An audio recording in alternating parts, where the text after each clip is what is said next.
દર્શક મિત્રો, ગુજરાતી ટીવી લાઈવમાં આપનું સ્વાગત છે।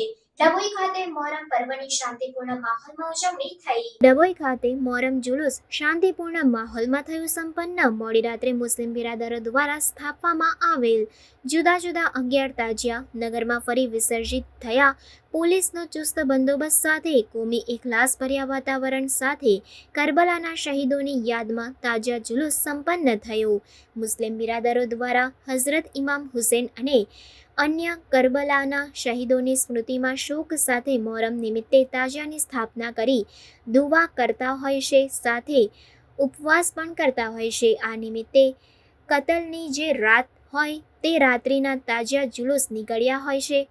ડભોઈ નગરના 11 તાલુકામાં 23 વિવિધ ઝરી તાજિયાની સ્થાપના કરવામાં આવી હતી। મોહરમના 10મા ચાંદના દિને નગરના અને તાલુકાના જુદા જુદા વિસ્તારોમાં તાજિયા જુલુસ નીકળી મોડી રાત્રે શાંતિપૂર્ણ અને કોમી એકલાસભર્યા વાતાવરણ સાથે તાજિયા જુલુસ સંપન્ન થયું હતું। વડોદરા જિલ્લા ગ્રામ્ય પોલીસ વડા રોહન આનંદના માર્ગદર્શન હેઠળ અને ડભોઈ ડીવાયએસપી આકાશ પટેલ તેમજ પીઆઈ એસ.જે. વાઘેલા અને પોલીસ જવાનોના ચુસ્ત પોલીસ બંદોબસ્ત સાથે ડભોઈ ખાતે મોહરમ તાજિયા જુલુસ શાંતિપૂર્ણ રીતે સંપન્ન થયા હતા।